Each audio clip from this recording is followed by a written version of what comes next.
Years ago, two shoe salesmen went to Africa. But when they got off the boat, they realized that no one there wore shoes. The first one cabled back to his office. "No one here wears shoes. Cancel my order. I'm coming home." The other cabled back to his office. "No one here wears shoes. Double my order. It is the chance of a lifetime." When you look around, do you see opportunity or obstacles? We will all face obstacles in life. Problems, worries, fears, burdens, they come to us all. But they can either be stumbling blocks or stepping stones. We can either complain about all the problems in our lives, or we can look for the good that God wants to accomplish as we embrace our situation in life and we look for God to show his help, his power, his strength to give us the victory. Nehemiah is a wonderful example for us of a man who looks to see God work. Last week we saw him wait on God until God gave him just the right opportunity to speak to the king. From the time his brother told him until the time God opened that door was several months. And he waited on God's timing. Today, we see him arriving in Jerusalem. Nehemiah is a good example of someone who works through the proper channels. He doesn't try to bypass authority.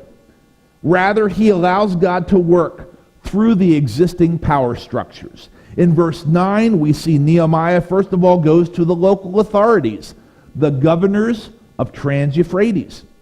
He gives his letter from the king, and he is given grudgingly safe conduct to Jerusalem, because these officials don't want anything good to happen to the Jews. And they have been calling the shots, controlling everything in that area. Verse 11, Nehemiah simply says, "I went to Jerusalem."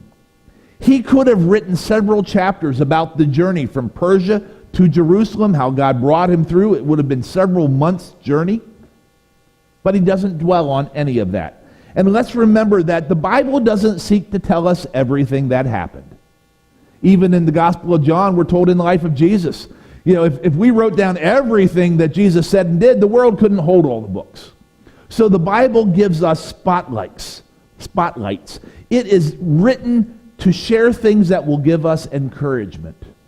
Remember what Romans 15:4 says, "For everything that was written in the past," the Old Testament, "was written to teach us, so that through endurance and the encouragement of the Scriptures we might have hope." So as we come to Nehemiah, we see what is written here, especially what's here in chapter 2. It's given to teach us to endure, to have encouragement, to have hope. Nehemiah doesn't record the trip, but when he gets to Jerusalem, the story picks back up. And there are many things that we might expect Nehemiah to do when he first arrives in Jerusalem. We might think, well, he'd make a great show of his arrival. Actually, he's the representative of the king. He's going to be the governor of Judah. He's have a lot of pomp and circumstances. He rides into town in a big parade. He assumes power. He takes charge. Maybe he holds private interviews with all the important officials of the city. But it's surprising that he doesn't do any of these things. For the first 3 days, he does nothing. Then on the third day, at night, he takes a few trusted men and goes out for an examination of the walls.